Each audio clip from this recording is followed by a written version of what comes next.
Hello दोस्तों, आप लोग कैसे हैं। हम आपका इंजॉय विथ मैथ सॉल्यूशन पर स्वागत करते हैं। आप लोग अच्छे होंगे। आज टॉपिक है एसएससी जीडी 2023 जो एग्ज़ाम चल रहे हैं, जो कि आज 19 तारीख है।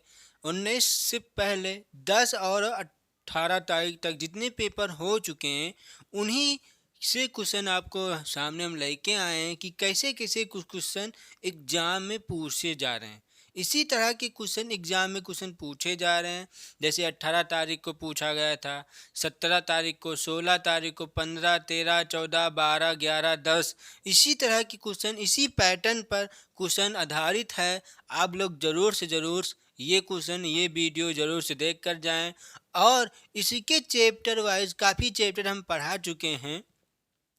चैप्टर वाइज वीडियो पढ़ने के लिए आप डिस्क्रिप्शन से या प्ले लिस्ट से जाकर वहाँ से चैप्टर वाइज वीडियो पढ़ सकते हैं। ज़रूर से ज़रूर पढ़ कर जाएँ और ये वीडियो आपको ज़रूर से ज़रूर देखना है, इसके बीच में नहीं करना। कुछ बच्चे होते हैं थोड़ा सा देखते हैं छोड़ देते हैं, ये गलती मत करें। क्योंकि जो क्वेश्चन आते हैं वही क्वेश्चन आप एग्ज़ाम में गलत करके आते हैं। तो इसलिए ध्यान पूर्वक देखें। कभी ये मत सोचें कि हाँ हमें ये क्वेश्चन आ रहा है तो अब इसको हम ना देखें। ज़रूर से ज़रूर देखना चाहिए। क्यों? क्योंकि बात बच्चे यही करते हैं कि हाँ हमें आ रहा है तो इसको मत लगाएं। जितना रिवीजन करोगे उतना समय कम लगेगा क्वेश्चन लगाने में। बात समझ में आ रही ना? क्योंकि काफ़ी बच्चे कह रहे हैं कि समय कम हो पड़ रहा है लगाने के लिए क्वेश्चन मैथ में। तो इसलिए आपको रिवीजन यहाँ से खूब करके जाना है और इसी तरह के क्वेश्चन पूछे जा रहे हैं, ठीक। लेकिन लैंग्वेज आपका यही रहेगा, क्वेश्चन पूछने का लैंग्वेज यही रहेगा। लेकिन जो संख्याएं दी होती हैं, जैसे ये दिया गया है 15 सेमी, 20 सेमी, ये चेंज कर सकता है, इतना ध्यान में रखना। समझ में आ रही ना? हो सकता है यही आ जाए और हो सकता है इसको चेंज कर दे, लेकिन लैंग्वेज आपका यही रहेगा। तो देखते हैं, क्षेत्रफल का क्वेश्चन है। ध्यान से हम देखेंगे और क्वेश्चन का मतलब समझेंगे एक एक शब्द का। क्योंकि जब आप एग्जाम में क्वेश्चन का मतलब नहीं समझ पाएंगे तो आंसर नहीं दे पाएंगे। और जो आंसर आपका आता है वही आंसर एग्जाम में रहता है। क्योंकि काफ़ी बच्चे कहते हैं हमने आंसर सही दे के आया लेकिन हमारा कुछ नंबर इतना कम होगा। क्यों? इसीलिए क्योंकि जो आपका आंसर आ रहा है वो आंसर एग्जाम में दिया होता है। जो एग्जामर कापी बनाता है, जो पेपर आपका, बहुत चालाक होता है। वो समझता है कि बच्चे यहाँ ये गलती करेंगे तो वही गलती वो करके ऑप्शन दे दिया रहता है। तो इसीलिए ध्यान पूर्वक क्वेश्चन पढ़ें और क्वेश्चन को ध्यान से पढ़ें। क्वेश्चन कहीं पर आप पढ़ना गलत किया तो आपका आंसर गलत सेवर ही आएगा। तो इसलिए आप लोग क्वेश्चन को मन लगाकर ध्यान से पढ़ें और एक एक शब्द का मतलब समझें कि इसमें क्या चीज़ करना है, ठीक। अब मैथड देखें। मैथड आप गलत ना करें। हो सकेगा जैसे इसमें एक क्वेश्चन है, मान लेते हैं इनमें से, कहते हैं इनमें से कोई नहीं, और आपने आंसर आया ये और इनमें से कोई नहीं ऑप्शन, तो क्या करेंगे? मैथड गलत ना करें तो हो सकता है इनमें से कोई नहीं आएगा। समझ में आ रही है ना बात? तो इसलिए अब ये क्वेश्चन देखते हैं जो कि आपके स्क्रीन पर लिखा हुआ है। ध्यान से देखते हैं, क्वेश्चन का मतलब समझते हैं, ठीक। यदि त्रिभुज ए बी सी, त्रिभुज है ए बी सी, बी पर समकोणीय है, बी पर समकोणीय बना रहा है, और यदि उसकी ए बी तथा बी सी भुजाएं क्रमशः 15 सेमी 20 सेमी है तो उसकी परित्रिज्या क्या होगी? परित्रिज्या क्या होती है ये समझते हैं। पहले परित्रिज्या का मतलब क्या होता है ध्यान से देखते हैं। जैसे कोई वृत्त में एक समकोण त्रिभुज या बनाया जाए उसी को कहते हैं परित्रिज्या। बात समझ? परित्रिज्या, परि का मतलब वृत्त और त्रिज्या का मतलब त्रिज्या। समझ में आई ना? तो जिससे वो किससे निकालना है? समकोण त्रिभुज से। कह रहा है कि समकोण, कोण ये है ना, समकोण ये जो कि त्रिभुज ए बी सी है, ठीक। तो हम पहले बनाते हैं, पहले चित्र बना लेते हैं, हम समझते हैं इसको, ठीक। ये दिया गया है, ठीक। अब इसी में कह रहा कि एक त्रिभुज ए बी सी है, त्रिभुज ए बी सी है। तो मान लेते हैं एक त्रिभुज हमने, ये ए बी सी है, एक त्रिभुज ए बी सी है। तो यहाँ एक होता है क्या? केंद्र। तो ये केंद्र से होकर जाएगी रेखा। समझ में आ रही ना बात? ये केंद्र से होकर जाएगी रेखा। और अब इसमें क्या कह रहा है, बी समकोणीय है, बी समकोणीय है, तो ये हो जाएगा ए और ये हो जाएगा बी और ये हो जाएगा सी। समझ में आया होगा क्वेश्चन। अब देखते हैं, नामकरण कर लेते हैं कि यदि ए बी तथा बीसी भुजाएं 15 और 20 हो तो इसका मतलब ए बी का मान क्या है, ए बी का मान 15 है, तो ए बी का मान हम लिख लेते हैं 15 और बीसी का मान है 20, बीसी का मान है 20, तो एसी का मान क्या आएगा, एसी का मान क्या आएगा आप इससे निकालेंगे, जो कि समकोण त्रिभुज का एक नियम होता है, जो कि कई कंडीशन बनते हैं। 15 20 तो 25 होता है। समझ में आ रही ना? जैसे दो भुजा 15 और 20 दिया गया तो तीसरी भुजा 25 होगा, चाहे ये 15 20 दिया होता तो ये 25 होगा। समझ में आ रही ना? ये त्रिभुज के समकोण त्रिभुज के नियम होते हैं कुछ, ठीक, कुछ नियम होते हैं कि जैसे 15 ये 20 ये 25 होता है, ठीक। लेकिन कैसे निकाल के हम आपको दिखाते हैं, ठीक। तो इसको भी लिख लेते हैं ना कि कहाँ से यहाँ है, कितनी दूरी है इसकी 25 ना, ये आया, ठीक। लेकिन अब देख लेते हैं इसको हम कैसे निकालेंगे समकोण त्रिभुज के फार्मूला से। कैसे? कर्ण पर बना वर्ग दोनों वर्गों के योगफल के बराबर होता है। तो हम बनाएंगे यहाँ से, पहले लिख लेते हैं हमें क्या चीज दिया गया है। ए बी बराबर क्या है 15 सेमी। फिर उसके बाद बी सी बराबर क्या दिया गया है 20 सेमी। बात समझ में आई ना? और क्या निकालना हमें, ए और सी बराबर क्वेश्चन मार्क। ए सी का मान हमें नहीं दिया गया है, तो ए सी का मान हम निकाल लेते हैं पहले। तो ए सी का मान आपको पता है कि 25 आएगा, लेकिन कैसे देखते हैं, ठीक। कर्ण पर बना वर्ग दोनों वर्गों के योगफल के बराबर होता है। बात समझ में आए? कर्ण पर बना वर्ग दोनों वर्गों के योगफल के बराबर होता है। इसका मतलब आधार का वर्ग प्लस लंब का वर्ग। समझ में आई ना? और कर्ण का बना वर्ग, तो कर्ण का पर हमें दिया नहीं गया मान, लिख लेंगे आधार क्या है 15 है, तो 15 के स्क्वायर, और बीसी है ना, ये लंब का मान क्या है 20 का स्क्वायर। देखिए डायरेक्ट हम यहीं पर हर वर्ग करके लिख सकते हैं, ठीक। लेकिन आपको समझाने के लिए एकदम बकायदा लिखा जा रहा है, अब ध्यान पूर्वक देखें, ठीक। कर्ण पर बना वर्ग बराबर क्या होता है 15 का होता है 225 प्लस 20 का क्या होगा 400 वर्ग, ठीक। फिर उसके बाद के स्क्वायर बराबर क्या आएगा 625।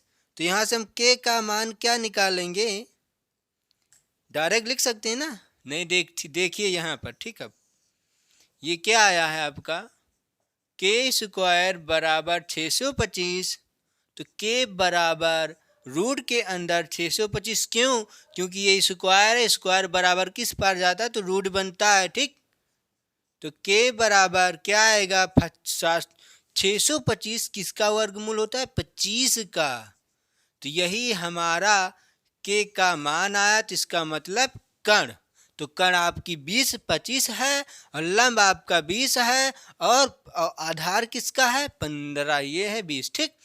अब देखते हैं क्या निकालना है हमें, परित्रिज्या क्या होगी ना, तो लिख लेते हैं यहाँ पर हम, पर ध्यान से देखना है।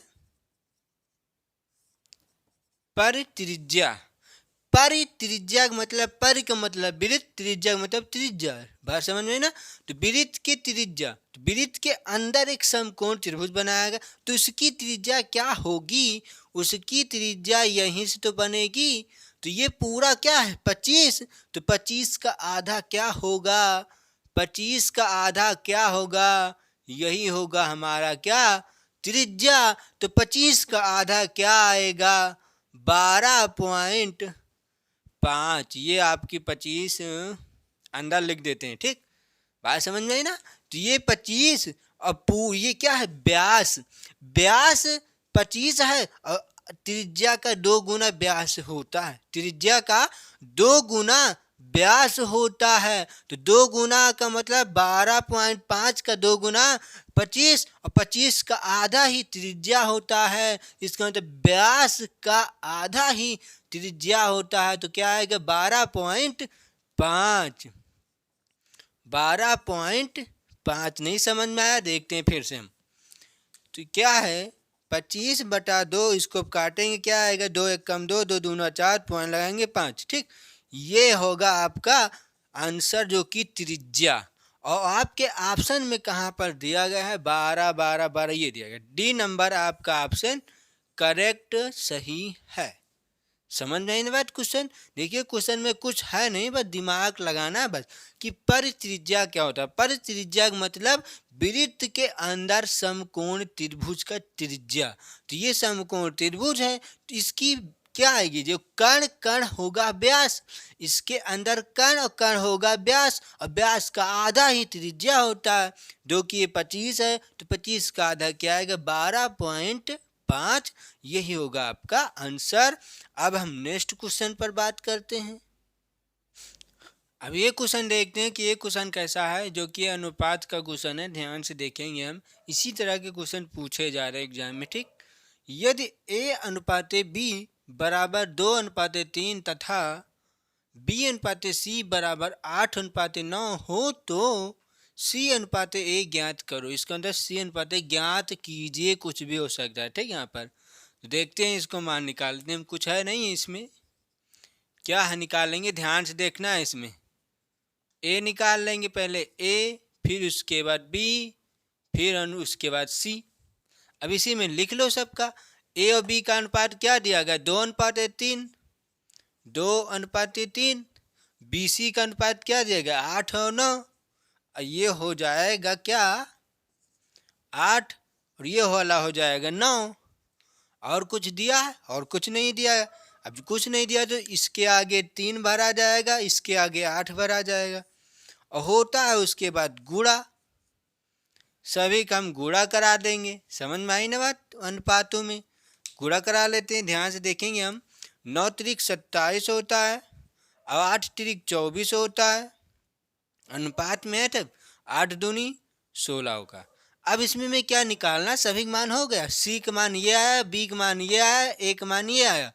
अब ये तो कुछ कटेगा है नहीं, कटता तो कर लेते हैं, नहीं कट रहा तो निकालना किसका मान।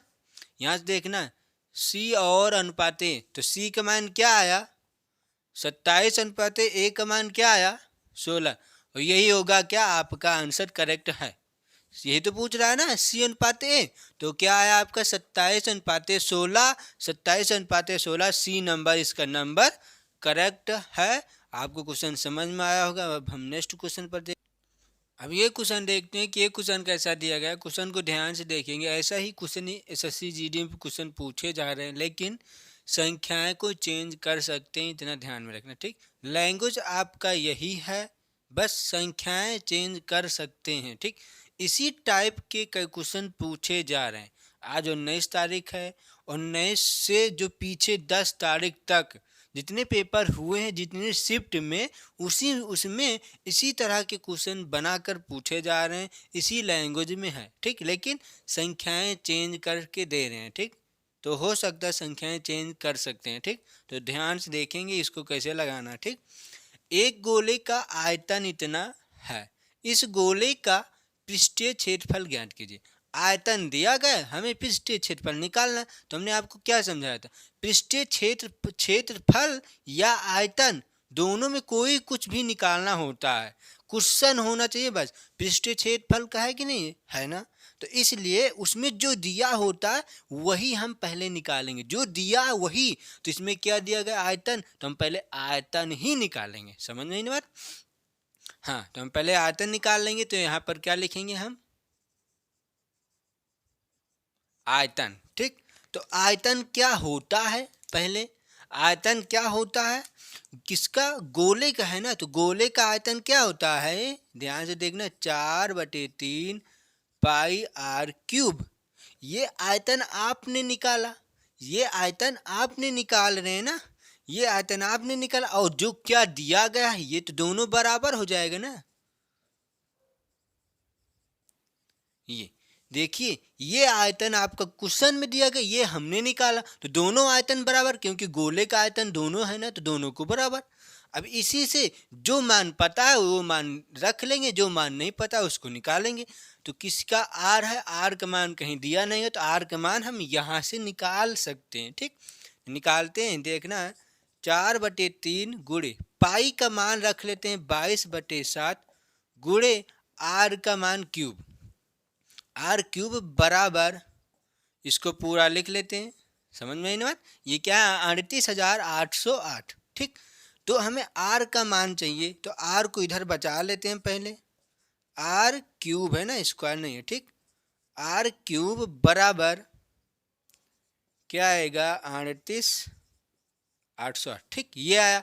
अब ध्यान से देखते हैं इधर क्या है, क्या गुणा में जाएगा क्या बटे में आएगा। ठीक, ये भी तो लिखना है ना हमें, ध्यान से देखना, ये बटे में ये बटे में है ना, तो ये दोनों क्या जाएंगे बटे में जाएंगे ना ऊपर, तो क्या आएगा 3×7=21 लिख सकते हैं नहीं, यहाँ पर 21 बटे में क्या आएगा, ये आएगा 4 आएगा और 22 आएगा ना, तो 22 गुणे 4। क्वेश्चन समझ में आया ना, क्योंकि हमें आर क्यूब का मान पता करना, आर का मान, तो आर क्यूब को इधर बचाएंगे, इधर को सबको भेज दिया गया है। ठीक, तो ये आया है। अब इसमें जो कट पीट रहा है उसको हम काट पीट लेते हैं।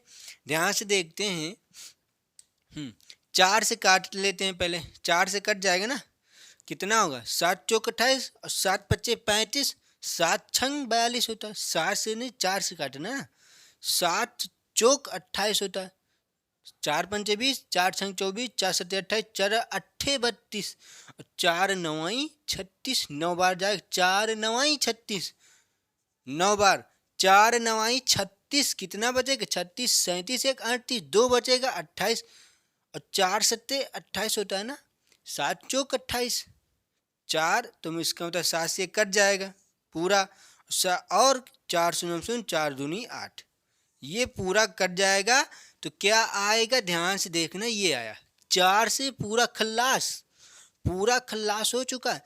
अब बच रहा 22, तो 22 से इसको डायरेक्ट भी काट सकते हैं, जिस तरह से आप काटना चाहें उस तरह से। ठीक, तो हम 11 से पहले काट लेते हैं कि 11 से कटेगा कि नहीं। ठीक, 11 दूना 22, इसको काटते हैं 11 से, 11 9 99, ज़्यादा हो जाएगा, 11 8 88, 8 88, 88 2 90 और 7 इधर 97, 7 8 1 9 हो जाएगा कितना 90 और 11 8 88, फिर बचेगा 2 हो जाएगा 22 और 11 दूना 22, खल्लास ना। अब 2 से काटो, 2 1 कम 2, 2 चौके 8, 2 चौके 8, 2 1 कम 2, ये आया, ये भी खल्लास।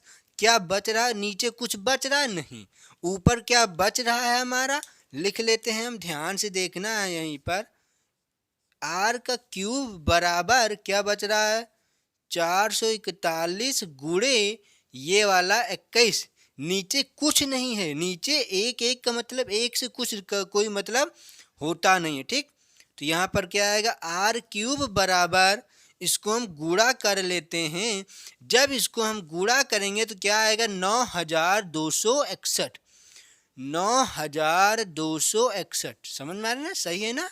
देखते हैं फिर गुणा कर लेते हैं हम, किससे कराना है 441 1। ठीक, 1 1 कम 1, 4 1 कम 4, 4 1 कम 4 वही आएगा, 2 1 कम 2, 4 दूनी 8 और 4 दूनी 8, बात समझ में आई ना। 1 4 2 6, 8 4 12, 9 1, कितना आया 92 61, 92 61, इसका मतलब क्या है 9261 और 9261 से ये था, बात समझ में आई ना, 9261 आया है। अब ये आया, अब इसको ऊपर देखते हैं हम ध्यान से यहीं से, ठीक, यहाँ से अब थोड़ा कलर चेंज कर ले रहे हैं। ठीक, आर का क्यूब बराबर क्या है 9261, तो आर बराबर क्या आएगा घनमूल 9261, तो आर बराबर 9261 किसका घनमूल है 21 का, बात समझ में आई ना, 21 का। तो ये हुआ आपका आर का मान। हमें क्या निकालना है, गोले का पृष्ठीय क्षेत्रफल ज्ञात कीजिए। हमें गोले का पृष्ठीय क्षेत्रफल निकालना है। तो हम ध्यान से देखेंगे यहीं पर पृष्ठीय क्षेत्रफल बराबर, पृष्ठीय क्षेत्रफल बराबर क्या होता है, 4 पाई आर स्क्वायर बराबर, ध्यान से देखेंगे तो क्या है, 4 गुणे पाई का मान रख लेते हैं 22/7। देखिए ना, यहाँ पर पाई है नहीं है, तो इसलिए हमें पाई का मान रखना पड़ेगा। ठीक, गुणे ये क्या है, आर का मान क्या है 21, तो आर का मान लिख लेते हैं 21 गुणे 21। समझ में आई ना, जो कट रहा है उसको काट लेंगे, जो नहीं कटेगा उसको बस छोड़ देंगे। देखते हैं 7 एकम 7, 7 त्रिक 21, ये कट जाएगा तो बराबर क्या आएगा, 4 दूनी 8, 4 दूनी 8 गुणे ये 3 आया है, 7 एकम 7 त्रिक 21 कट गया, और 3 एकम 3, 3 दूनी 6। इसको हम गुणा कर लेते हैं ऊपर, तो नीचे लिख लेते हैं किसमें, 88 में 63 से गुणा कराना है, किसमें 88 में 63 से। 8 त्रिक 24 के 4 हासिल आया 2, और 8 त्रिक 24, 24 में 2 जोड़ेंगे कितना होगा 26, कट्टम कुट, और 8 छंग 42, 42 के 2 हासिल आया 4, और 8 छंग 42, 42 में 4 जोड़ेंगे 46। समझ में बात, तो ये हो जाएगा 4, और ध्यान से देखना ये हो जाएगा 4, और 6 में 2 जोड़ेंगे, 6 में 2 जोड़ेंगे 7 1 8 हो जाएगा। ठीक, ये आया, और 6 में 2 जोड़ेंगे फिर 8, और ये आया क्या 48 84, 48 84 है नहीं है, इसलिए कहीं गलती हुई है गुणा भाग में। ठीक, देख लेते हैं, चेक कर लेते हैं कि आंसर आप ये ऑप्शन गलत लिखा हुआ है छापने में, कि देख लेते हैं कहाँ पर गलती हुई है। क्या होता है 4 पाई आर स्क्वायर।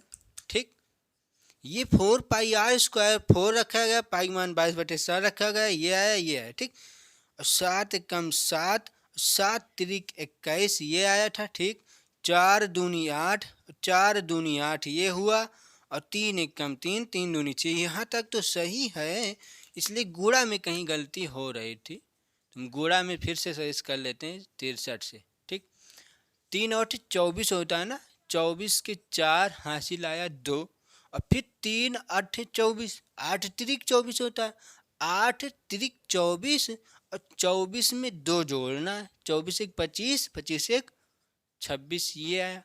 अब 8 छंग 42 होता है ना, 8 का 16 3 24 8 24 45, 8 छंग 48 होता है, 42 नहीं होता, सॉरी 8 छंग 48 होता है। देखिए 48 नहीं निकल रहा, 42 मुंह से निकल रहा। ठीक, ध्यान में ना देना। ठीक, 8 छंग 48, 48 के 8 लिखेंगे, हासिल आया 4। ठीक, और फिर 8 छंग 48, और 48 में 4 जोड़ेंगे तो कितना होगा, 48 2 50, 50 2 52 ये आया। अब इसको लिख लेते हैं, 8 6 कितना हो जाएगा, 8 में 2 जोड़ेंगे 20, और 20 4, 20 4 14, 14 के 4 हासिल आया 1, 2 2 4 4 1 5, ये आया 5। तो कितना आया 5544। कितना आ रहा है आपका आंसर, 5544। और क्या निकालना था हमें, पृष्ठीय क्षेत्रफल, जिसका मतलब किस में आएगा यूनिट में, सेमी स्क्वायर। आयतन सेमी क्यूब में होता है, क्षेत्रफल सेमी स्क्वायर में होता है। यही होगा कि आपका आंसर कितना आया 5544, 5544 ये दिया गया है। बी नंबर आपका ऑप्शन करेक्ट है। ठीक, क्वेश्चन समझ में आया, क्वेश्चन में कुछ है नहीं है, बस गुणा भाग में गलतियां ना करें तो। ठीक, तो इसको मिटा देते हैं, और इस तरह के क्वेश्चन को लगाने के लिए आप सूत्र याद करके जाएं। ठीक, सूत्र आपको याद नहीं रहेगा तो आप इसका मान नहीं निकाल पाएंगे, इसलिए हम आपसे कहते हैं कि सूत्र याद करके जाएं। ठीक, तो नेक्स्ट क्वेश्चन पर अब बात करते हैं। अब ये क्वेश्चन पर बात करते हैं जो कि ये लासा और मासा के क्वेश्चन है। इसी तरह के क्वेश्चन एग्जाम में पूछे जा रहे हैं, बात समझ में आ रही होगी आपको। लैंग्वेज आपका यही रहेगा, हो सकता है संख्याएं को चेंज कर दें। ठीक, जो कि 240 है, और कुछ संख्या जो दी गई 180 है, चेंज कर सकते हैं। ठीक, तो क्वेश्चन को हम देखते हैं। दो संख्याओं का लासा तथा मासा क्रमशः 240 तथा 9 है। यदि इसमें से एक संख्या 180 है तो दूसरी संख्या क्या होगी? ठीक, देखिए ये क्वेश्चन आप एग्जाम में गलत कर देंगे तो आप बहुत पीछे चले जाएंगे, बहुत से बहुत पीछे। क्यों? क्योंकि ये सब क्वेश्चन आसान से आसान आते हैं, और जब ये आपको नहीं आएगा तो बहुत लड़कन के पीछे आप चले आएंगे। समझ में आ रही है ना? इसलिए क्वेश्चन को ध्यान पूर्वक देखें, एक एक शब्द का मतलब समझें। ठीक, तो क्वेश्चन को लगाते हैं। क्या दिया गया है? दो संख्याओं का लासा तथा मासा क्रमशः ये दिया गया है। यदि इसमें से एक संख्या, ध्यान से देखना, जब क्वेश्चन में लासा और मासा दोनों दिया हो और एक संख्या दिया हो तो वो उसमें कौन सा सूत्र लगाएंगे हम? दोनों संख्याओं का गुणनफल बराबर एलसीएम गुणे HCF। ठीक, शॉर्टकट में लिख देते हैं। दो संख्याओं का गुणनफल बराबर LCM गुणे HC और F। यही सूत्र लगाएंगे जब LCM और HCF दिया हो और एक संख्या यहाँ पर दी हो, तो दूसरी संख्या निकालने के लिए या पहली संख्या निकालने के लिए इसी फार्मूले का उपयोग करना है आपको। ठीक, तो हम फार्मूले में रखते हैं क्वेश्चन। दो संख्याओं का गुणनफल, तो दो संख्याओं का गुणनफल, संख्या का मतलब एक संख्या दी गई, दूसरी संख्या निकालनी है, तो 180 गुणे दूसरी संख्या को मान लेते हैं x बराबर LCM गुणे HCF। अब ध्यान से यहाँ पर देखना क्या दिया गया, पहले लासा तथा मासा। तो जो 240 है ये है लासा, तो LCM के स्थान पर रखेंगे हम 240 गुणे मासा, पहले लासा था, लासा रखेंगे, फिर तथा मासा, मासा है कितना 9, रख लेंगे 9। अब इसी को आपको हल करना है, x का मान आ जाएगा 240 गुणे 9 बटे 180। ध्यान से देखना, इसको क्यों नहीं गुणा किया गया, इसीलिए क्योंकि सरल करना है हमें, हल से जल्द हल किया जा सके, इसीलिए हम गुणा नहीं करेंगे। ठीक, पहले कट जाएगा 9 जीरो से जीरो, 9 एक कम 9, 9 दूनी 18 और 2 एक कम 2, ये कट जाएगा 2। कितना आया आपका? 12। ये तो आ रहा है ना, 2 एक कम 2 और 2 दूना 4, 12 आ रहा है ना। तो x का मान क्या लिख लेंगे हम? दूसरी संख्या है हमारी 12। सही है ना क्वेश्चन? फिर से चेक कर लें। 9 एक कम 9, 9 दूनी 18, 2 से काटेंगे 2 एक कम 2, 2 एक कम 2, 2 दूना 4, 2 जीरो से कटेगा, 12 आपका आंसर होगा। और आपके ऑप्शन में कहाँ पर दिया गया? 13 दिया गया, 6 दिया गया, पॉइंट 12 है, तो पॉइंट 12 तो आया नहीं। इनमें से कोई नहीं आपका ऑप्शन करेक्ट है। समझ में आए ना? ऐसा ही क्वेश्चन एग्जाम में पूछे जा रहे हैं। ठीक, तो अब हम नेक्स्ट क्वेश्चन पर बात करते हैं। अब ये क्वेश्चन देखते हैं कि ये क्वेश्चन कैसा दिया गया है। क्वेश्चन को ध्यान से देखेंगे, ऐसा ही क्वेश्चन एग्जाम में क्वेश्चन पूछे जाना है। ठीक, लैंग्वेज आपका यही रहेगा, हो सकता है संख्याएं चेंज कर दे। ठीक, ध्यान से देखते हैं। राम की मासिक आय रुपए में 1000 है। यदि जनवरी 2023 में इसकी आय रुपए में 1600 हो जाती है तो राम की आय में प्रतिशत वृद्धि हुई। जब 2023 में 1000 कमा रहा था, फिर उसके बाद 1600 रुपये हो जाती है आय उसकी, 1000 से 1600 रुपये हुए तो कितने परसेंट की वृद्धि हुई ये पूछ रहा है। 1000 से 1600, अब जैसे हम पूछ लें कितने परसेंट की नहीं, कितने रुपए की वृद्धि हुई, तो 1000 से 1600, इसका मतलब 600 रुपये की वृद्धि हुई। 600 रुपये की वृद्धि हुई आंसर, लेकिन क्या पूछ रहा है? प्रतिशत वृद्धि हुई, परसेंट वृद्धि हुई, इसका मतलब कितने परसेंट की वृद्धि होगी हमें निकालना है। तो ठीक, ध्यान से देखते हैं।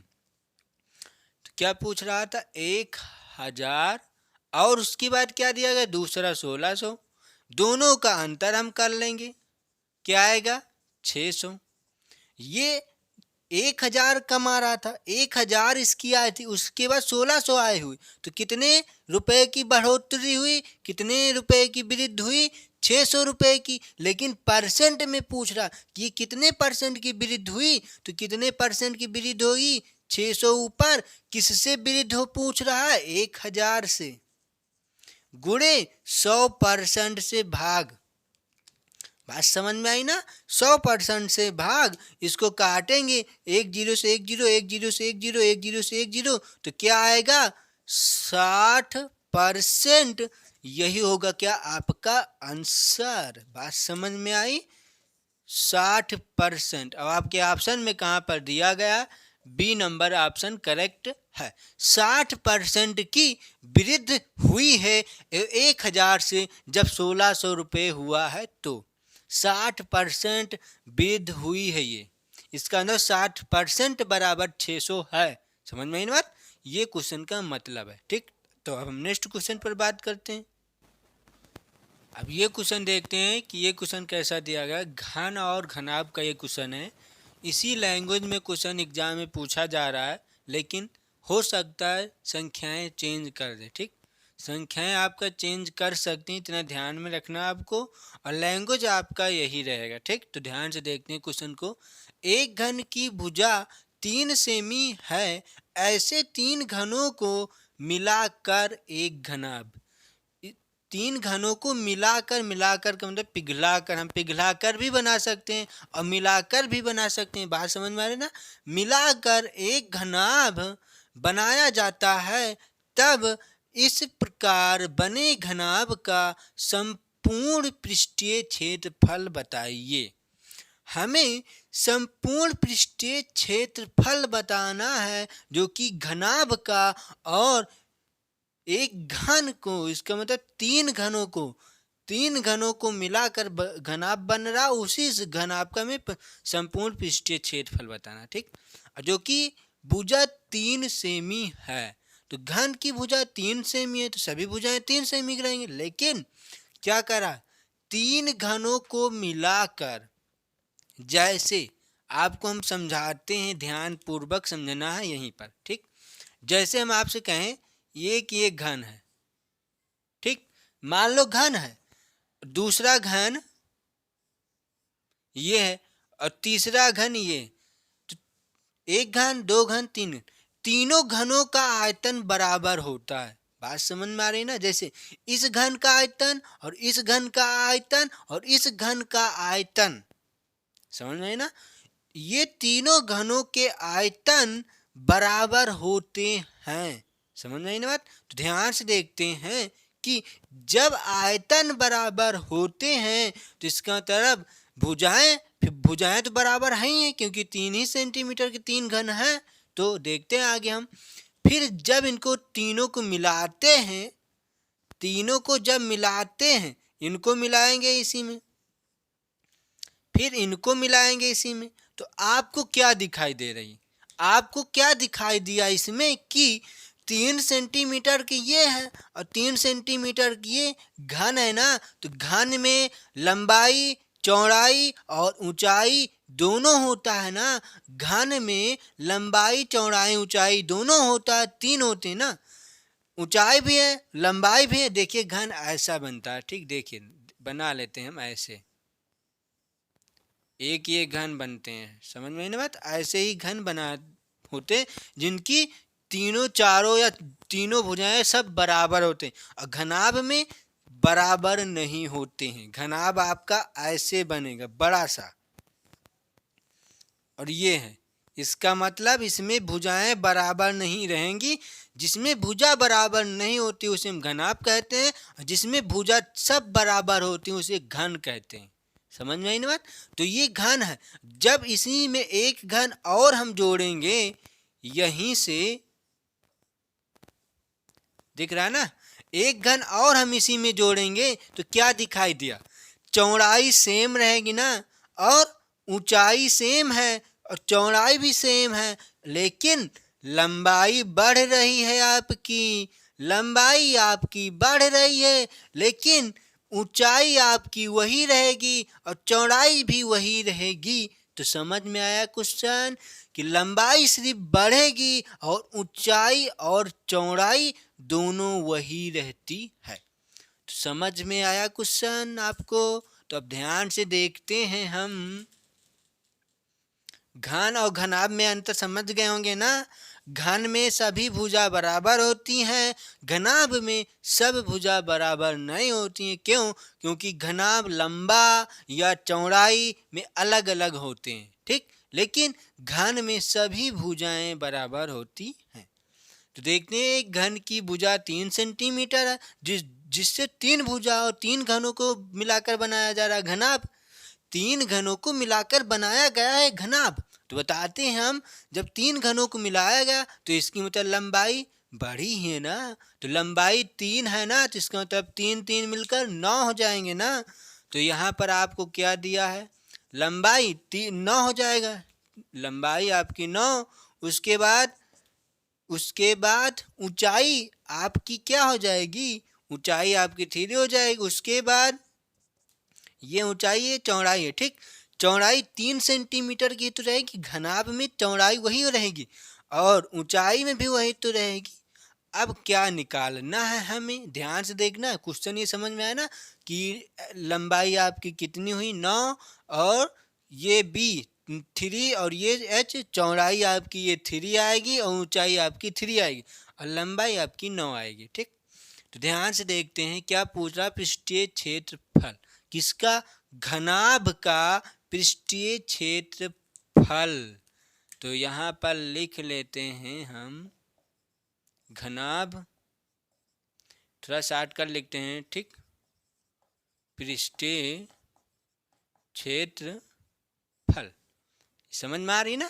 फिर से लिख लेते हैं थोड़ा साफ साफ।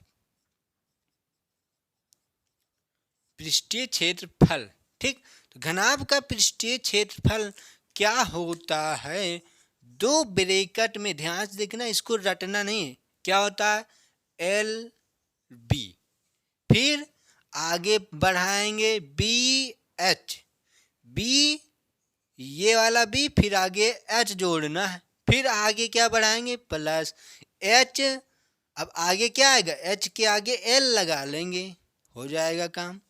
बच्चे इसको रटते हैं कि 2 ब्रैकेट में एल बी धन बी एच धन एच एल। रटना नहीं है बच्चों, आपको समझना है कि एल बी फिर उसके बाद बी ए आया, एच ए आया अलग से। क्यों? क्योंकि एल बी एच वही हुआ चल रहा, फिर बी एच एल। समझ में आई ना बात? तो ये बी एच फिर एल एच। अब इसी में सबका मान रख लेना, आपका आ जाएगा आंसर। ध्यान से देखते हैं।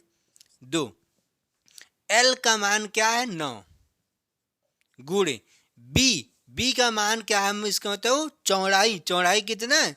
3 प्लस बी कितना? चौड़ाई 3 है, गुणे बीच में क्या लगेगा? गुणा। और ऊंचाई कितनी है? ऊंचाई कितनी है? 3 प्लस एच, ऊंचाई ये, और लंबाई आपकी 9 है। ब्रैकेट बंद।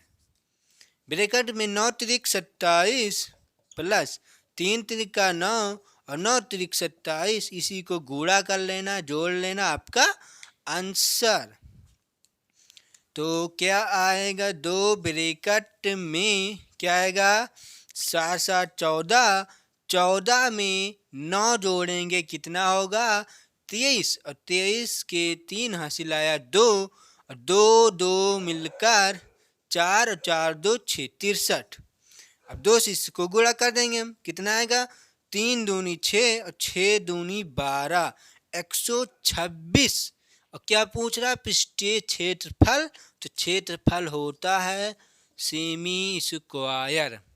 यही होगा आपका आंसर, जो कि क्या आया है? 126 सेमी स्क्वायर, ठीक। तो 126 सेमी स्क्वायर आपका ए नंबर ऑप्शन करेक्ट दिया गया है। क्वेश्चन को हम रिपीट फिर से कर देते हैं, थोड़ा सा ध्यान से देखना है यहीं पर कि एल का मान 9 कहाँ से आया है, बी का मान 3 कहाँ से आया, और एच का मान, ये ऊंचाई है, ये चौड़ाई है, ये लंबाई, ठीक। लेकिन ये मान कहाँ से आते हैं? ध्यान से देखना। जब एक घन मान लेते हैं ये एक घन, ठीक, एक घन ये था, मान लो एक घन है और एक घन और मिलाया गया इसी में, इसी लंबाई का, तो एक घन ये, एक घन और इसी लंबाई का मिलाया गया तो ये हुआ। तो आप बताइए क्या ऊंचाई और चौड़ाई में कोई फर्क पड़ा? कोई फर्क नहीं ना, लेकिन लंबाई आपकी इतनी हो चुकी है। तो ये थ्री, ये थ्री, ये थ्री मिलाकर 9, और ये वाला थ्री, और ऊंचाई भी थ्री और चौड़ाई भी थ्री। समझ में ना? क्यों? क्योंकि घन में लंबाई चौड़ाई ऊंचाई दोनों तीनों होते हैं, ठीक, लंबाई भी होता है, चौड़ाई भी होता है, फिर ऊंचाई होता है, तीन होते हैं घन में। समझ में ना? तो ये घनाभ बन गया। घनाभ का मतलब जिनमें तीनों भुजा असमान हो, समान में ना हो। समझ में ही ना बात? तो ये हो जाएगी लंबाई 9, तो 9 लंबाई लिखा गया है, और चौड़ाई थ्री, चौड़ाई थ्री, चौड़ाई थ्री, ऊंचाई भी थ्री है, ठीक। तो क्वेश्चन समझ में आया होगा आपको। अब हम नेक्स्ट क्वेश्चन पर बात करते हैं। अब ये क्वेश्चन देखने कि ये क्वेश्चन कैसा दिया गया है, जो कि ये क्वेश्चन बट्टा माह का क्वेश्चन है, ठीक, ध्यान से देखेंगे ये क्वेश्चन। ये दिया गया है इकाई, दहाई, सैकड़ा, हजार, दस, 50,000, 50,000 रुपये है, ठीक, 50,000 रुपये का मूल्य वाली वस्तु पर एक 50,000 रुपये का एक वस्तु है, पर दो कर्मिक, कर्मिक का मतलब होता है कर्म से कर्म, ठीक, कर्मिक बट्टे छूट दी जा रही। बट्टे 10% तथा 5% दिए जाते हैं तो वस्तु का विक्रय मूल्य होगा। विक्रय मूल्य का मतलब हुआ जितने में बेचा जाएगा, जितने में बेचा जाएगा। जैसे 50,000 के ये मूल MRP पड़ी है, MRP 50,000, उस पर कहा गया 10% की छूट। अब आपने कहा फिर भैया थोड़ा छूट और दो, उसने 10% की छूट दी, फिर 5% की फिर छूट दिया, तो वो कितने रुपए का बेचेगा, वही विक्रय मूल्य हुआ, वही हमें बताना है। क्वेश्चन समझ में आया होगा आपको ना? ठीक, अब देखते हैं, ठीक, क्वेश्चन को लगाते हैं, क्या निकालना है? विक्रय मूल्य, विक्रय मूल्य, ठीक, विक्रय मूल्य निकालना है। तो विक्रय मूल्य का मतलब जो बेचा गया, जितने पैसे में बेचा गया वही होता है विक्रय मूल्य। तो 500, ये 50,000 लिखेंगे हम, ठीक, 50,000, ये 50,000 रुपये में है और 10% की छूट दी गई, तो इसके मतलब कितने परसेंट पे बेचा गया? 90% पर बेचा गया। समझ आई ना बात? 90% पर बेचा गया। फिर कह रहा फिर कर्मिक का बट्टे, तो 10% की छूट दी गई, तो इसका मतलब 90% इसका बेचा गया। फिर कह रहा तथा 5% की छूट, फिर इसी पर 5% कर्मिक का मतलब 5%, तो 95% में बेचा गया होगा। 95% में बेचा गया जब 5% की छूट दी गई, और जब 10% की छूट दी गई तो 90% में बेचा गया। तो परसेंट में था तो परसेंट में चेंज करने, हटाने के लिए 100 से भाग किया गया है। अब इसी को आप हल कर लीजिए, आपका आंसर आ जाए। क्यों? क्योंकि विक्रय मूल्य ही तो बताना, जितने में बेचना वही तो निकाला गया है, ठीक। हल कर लेते हैं। 1 0 1 0 1 0 1 0, कितने जीरो? 4 जीरो से 4 जीरो का काम खत्म।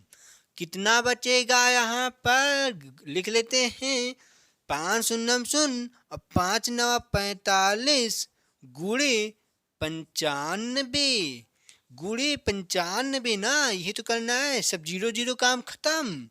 इसी को गुणा कर लेते हैं, कितना है? 4,500 गुणे 95 से, ठीक। 5 शून्य शून्य, 50 25 के 5, हंसी लाया 2, 5 24, 20 2 22, ठीक। और 9 शून्य शून्य और 9 पचे 45, 45 के 5, हंसी लाया 4, और 9 चौक 36, 9 दूनी 18, 9 3 27, 9 चौक 36, और 36 में 4 जोड़ देंगे, 36 4 40। ये आएगा आपका, क्या आएगा? 0 5 7 2 4, कितना आया? 42,750, 42,750। 42,750 विक्रय मूल्य 700 रुपये, इतना रुपये आपका पड़ेगा। इतने रुपए में सामान आपका बेचा गया जो कि 50,000 रुपये का सामान था। 50,000 रुपये का सामान था, 10% की छूट दी गई, फिर 5% की छूट दी गई, तो बेचा गया कितने पर? 42,750 रुपये का बेचा गया। जिसने खरीदा उसने 42,750 रुपये में खरीदा है। ठीक, तो ये हुआ विक्रय मूल्य, जो कि आपको क्या बताना था, यही चीज। तो आपके ऑप्शन में कहाँ पर दिया गया? 42,750। 42,750 ए नंबर ऑप्शन आपका करेक्ट है। तो क्वेश्चन समझ में आया होगा, इसमें कुछ है नहीं है। क्वेश्चन जरूर से जरूर देखें, ये नहीं कि आप वीडियो आधा ही देखें, जरूर से जरूर वीडियो पूरा देख कर जाएं। क्यों? क्योंकि यही तरह के क्वेश्चन एग्जाम में पूछे जा रहे हैं। ठीक, तो आज दोस्तों एक तक रखते हैं क्योंकि काफ़ी समय हो चुका है। जो आज 19 तारीख है, 20, 21, 22 में जितने जो पेपर होते रहेंगे उसका हम आपको क्वेश्चन देते रहेंगे कि कैसे कैसे क्वेश्चन एग्जाम में पूछे जा रहे हैं। ये 10 तारीख और 18 के बीच में जितने पेपर हुए हैं उसी क्वेश्चन से बनाया गया कि किस तरह के क्वेश्चन पूछे जा रहे हैं। ठीक, काफ़ी बच्चों से हमने पूछा कि किस तरह के क्वेश्चन 18 में आ रहे हैं, 17 तारीख को किस तरह क्वेश्चन पूछे गए हैं, तो इसी तरह के क्वेश्चन 17 में और 18 में क्वेश्चन पूछे जा रहे हैं। तो आप लोग ज़रूर से ज़रूर देख कर जाएं, क्योंकि हो सकता है 19 तारीख को ऐसा या 20 तारीख को ऐसा ही क्वेश्चन पूछ लिया जाए, लेकिन लैंग्वेज आपका यही रहेगा, संख्याएं चेंज कर सकते हैं, इतना ध्यान में रखना। ठीक, जैसे 10% है, यहाँ पर 20% दे देगा। सही में आ जाता है 30, सही 1/3% दे दिया जाए, तो इसका आपको मान याद कर लेना परसेंट में, जो कि बट्टे का है लेकिन परसेंट में आता है। ठीक, बट्टे में परसेंट वाला क्वेश्चन है। ठीक, परसेंट के हिसाब से क्वेश्चन पूछा जा रहा है। ठीक, बट्टे भी है, परसेंट दोनों मिक्स करके क्वेश्चन बनाया जा रहा है। तो ऐसा ही क्वेश्चन एग्जाम में पूछे जा रहे हैं, इसी तरह के क्वेश्चन। और ये है आपका रफ कार्य। ठीक, तो दोस्तों यहीं तक रखते हैं। Thank you class. जय हिंद, जय भारत।